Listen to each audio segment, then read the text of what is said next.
tanpa perintah. Perintah dari siapa? Dari Allah dan Rasulullah. Lewat siapa? Lewat guru-gurunya.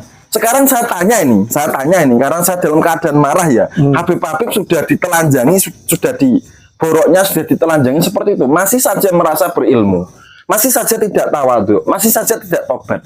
Sekarang saya tanya, misalnya Habib Rizik ya, ini segi tarekat ini ya, karena saya seorang mursyid, saya akan menggunakan analisa segi tarekat. Jadi Habib Rizik atau Habib Bahar bin Smith atau misalnya Lutfi bin Yahya, Habib Lutfi bin Yahya, atau misalnya lagi Habib Taufik Asgaf ya, Ketua Rabita Alawiyah, atau misalnya siapa, Majelis Ar-Ridwan Habib Husain Ba'akil Tuban ya. Itu yang memerintahkan mereka itu berdakwah itu siapa? Yang memerintahkan, mengizinkan mereka membuat majelis taklim itu siapa? Itu ada izinnya, ada istikhlafnya, ada mandatnya. Misalnya guru A yang mengizinkan dia itu mengangkat murid siapa? Guru B dari guru siapa? Kita verifikasi sanad dakwah dan irsyadnya sampai Rasulullah atau munqati. Kalau munqati, saya pastikan itu akan satu, kurang bermanfaat.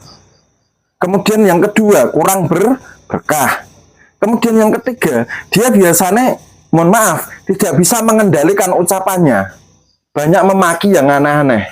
Itu karena dia itu nggak ada izin dari guru, pertanda dia itu belum lulus dalam pendidikan di bawah tarbiyah guru. Kemudian dia tidak mengambil ibroh dan uswah dari para nabi dalam berdakwah. Saya contohkan, ini Habib Rizik bin Syihab Jakarta, dengarkan. Habib Bahar bin Smith, dengarkan. Habib Taufik Asgaf, dengarkan. Kemudian Habib-habib yang sering memaki-maki di panggung, dengarkan perkataan saya. Kenapa seperti itu? Karena saya mewarisi sanad dan istikhlaf dari Syekh Yasin Al-Fadani untuk semua keilmuannya, ijazah, riwayat, musalsal dan lain-lain. Jadi jenengan buka di Quran surat Tauha ya. Nah, kita buka di Quran surat Tauha ayat 46. Jadi Allah di situ berfirman, A'udzubillahi minasyaitonirrajim. Faqula laha qaulan layyinan la'allahu yatadzakkaru aw yakhsha. Jadi wahai Musa, wahai Harun, berkatalah kalian berdua kepada Fir'aun dengan perkataan yang lemah lembut. Barangkali Fir'aun dan kroni-kroninya itu akan tersadarkan dan mereka akan takut kepada Tuhanmu. Nabi Musa, Nabi Harun sebaik-baik orang di zamannya dan mendakwai Fir'aun seburuk-buruknya orang yang diabadikan dalam Quran, itu disuruh lemah lembut, qaulan layyinan, disuruh berkata lemah lembut. Apalagi kita mendakwai orang muslim, apalagi kita mendakwai pejabat-pejabat Indonesia yang terhormat yang beragama muslim. Jangan dimaki. Kalau Anda itu sukanya memaki pejabat atau orang yang berseberangan dengan Anda, itu pertanda Anda itu tidak punya satu izin berdakwah yang tersambung dari Rasulullah. Kedua, keilmuannya itu masih diragukan. Ketiga, akhlaknya apalagi. Seperti itu. Panjenengan buka di kitab Tanbihul Muhtarin karya Syekh Abdul Wahab Asy'arani. Di situ dijelaskan, ya, waktu zaman Khalifah Ali berada di Kufah kan, ibu kotanya kan di Kufah. Waktu Imam Ali dipindah di Kufah, itu beliau suatu hari berjalan-jalan ke Basrah, dan di situ Imam Ali itu mendengarkan dai-dai yang ceramah, yang kira-kira keilmuannya nggak tepat, diberhentikan. Yang kira-kira akhlaknya bukan akhlak yang karimah, yang mahmudah, diberhentikan, tidak diizinkan ceramah. Nah sekarang saya tanya, yang izinkan Habib Rizik ceramah siapa? Yang izinkan Habib Bahar bin Smith ceramah siapa? Yang izinkan Habib Taufik Asgaf ceramah siapa? Gurunya. Gurunya punya izin sampai Rasulullah mutasil atau tidak? Saya jamin tidak. Seperti Habib Lutfi misalkan mengakui muridnya Mbah Malik bin Ilyas. Nah, kalau untuk Habib Lutfi ya, barusan kan kita ketemu sama zuriatnya Mbah Malik ya, Mbah Ilyas. Mbah Ilyas, betul, Mbah Ilyas. Itu keluarga Mbah Ilyas itu berterima kasih kepada orang yang sudah membongkar kepalsuan kemursidan Habib Lutfi dalam tarekat Sadiliyah dan Naqsabandiyah yang diakunya diwarisi dari Mbah Malik. Itu keluarganya saja sangat-sangat berterima kasih. Loh kok ada orang Kudus yang membenci saya karena saya membongkar kemunkotian kemursidian Habib Lutfi? Maksudnya bagaimana? Saya ini mursyid Syadziliyah, saya mursyid Satoriyah. Jenengan kok membenci orang yang benar itu bagaimana? Afaman yamshi mukiban ala wajhihi ahda amma yamshi sawiyan ala siratin mustaqim. Apakah setiap mukibin itu otaknya terbolak-balik? Gini Gus, seorang Habib pernah ke rumah saya. Dia datang dengan beberapa pengikutnya, mungkin mencoba persekusi ya. Muridnya Pak Taufik Segaf, terkonfirmasi seperti itu, kurang lebih seperti itu. Kemudian mencoba untuk mencibir tes DNA. Akhirnya kami pertegas, kami jelaskan, dan kami tanyakan pada dia setelah terjadi sedikit perdebatan. Apakah ente masih mengaku Sayyid? Lah, anak ahwal. Jadi beliau di depan muhibinnya yang ikut ke rumah itu tidak berani ngaku Sayyid. Saya tanya, mana isbat dari negara leluhur, Yaman atau Irak? Kalau mau berdebat, silakan tunjukkan apa namanya pembuktian nasabmu. Depan muhibinnya itu tidak berani untuk ngaku Sayyid. Tetapi di belakang muhibinnya masih meyakini itu Sayyid. Kan aneh. Ini muhibin ini gimana ini? Ya, kalau mukibin itu kan di Al-Quran kan di Tabarok versi Kiai Nur Ihya ya. Afaman yamsi mukiban ala wajhihi ahda amma yamsi sawiyan ala siratin mustaqim. Quran surat Tabarok surat Al-Mulk. Itu kan mukibin itu kan yang menelungkupkan wajahnya dan membalik kepala dijadikan di bawah. Otaknya sungsang. Bahasa Al-Quran seperti itulah.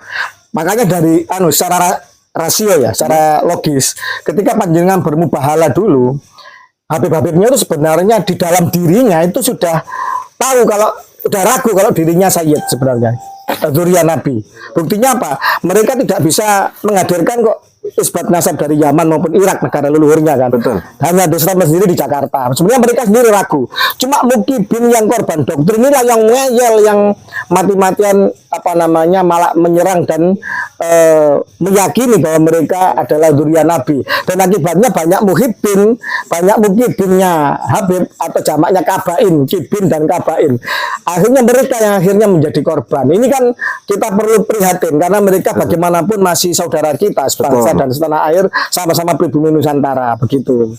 Nah, ini sekarang panjenengan menyampaikan tadi bahwa panjenengan ada perintah dari guru diizinkan dan panjenengan juga mendapat isyarah untuk di akhir bulan Syuro untuk bermubahala. Betul. Monggo silakan. Jadi sebelum masuk ke awal Muharram itu banyak pejuang pelurusan nasab di Kalimantan Selatan itu nelpon saya, WA, voice note itu nangis. Di pejuang pelurusan nasab hanya di Kalimantan Selatan ya. Karena di Kalimantan Selatan itu di sana itu dikunci sama tuan guru Kalimantan Selatan agar tidak membahas masalah nasab. Sudah bilang guru-guru ikut guru sekumpul saja. Itu bilangnya tuan guru Kalimantan. Walaupun dalam hal pelurusan nasab ini kan guru sekumpul ternyata pada posisi yang salah ya.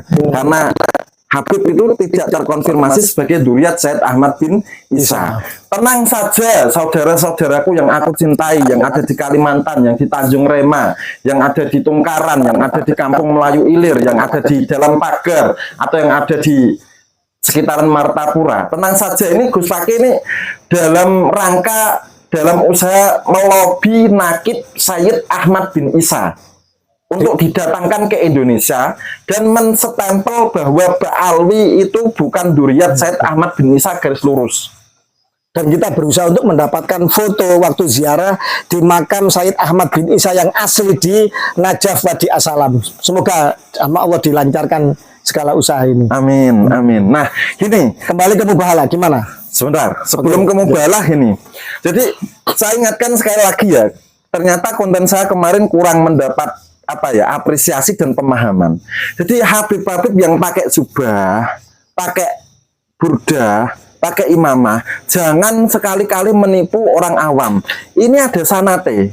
Ya, sanat selendang burdah ini saya dapatkan dari Uwais Al-Qarni, dari Sayyidina Ali, kemudian dari Rasulullah. Sanad jubah ini ya bukan asal pakai, bukan, tapi ini dari Uwais Al-Qarni lewat Sayyidina Umar.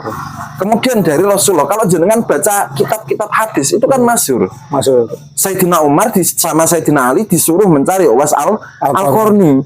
Dan itu masing-masing Sayyidina Ali diberi titipan burdah oleh Rasulullah untuk diberikan ke Uwais Al-Qarni, dan Sayyidina Umar Intinya segala atribut seorang agamawan, Betul. atau seorang mursyid, atau seorang pendakwah itu selain ajarannya, atributnya pun juga harus ada sanatnya. harus ada sanadnya. Termasuk imamah yang jenengan Termasuk pakai. imamah, Bagaimana termasuk menurut- mawar ini Ya. ada sanate.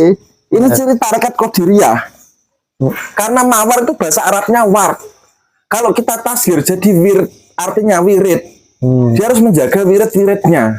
Oke. Bukan sekedar keren. Saya tanya, sanad-sanad pakaian Habib yang buat nipu orang-orang awam itu, jubahnya, burdahnya, kemudian imamahnya itu nyambung sampai Rasulullah apa hanya untuk gaya-gayaan? Kan pernah itu, tapi dikritik ya sama ulama Yaman sendiri atau yang dari Pangeran Yaman mengkritik ya, Pangeran Habib Yaman Al-Jufri. mengkritik Habib Al-Jufri bahwa imamah saya ini dari Habib Fulan di Jeddah, dari Habib ini hingga ke Rasulullah. Betul, itu mengkotek karena saya Ubaidillah kan nggak terkonfirmasi Betul. keturunan Said Ahmad bin Isa. Betul, betul. Bahkan kalau Dokter Sugeng bilangnya sosok fiktif kan seperti itu. Betul, betul.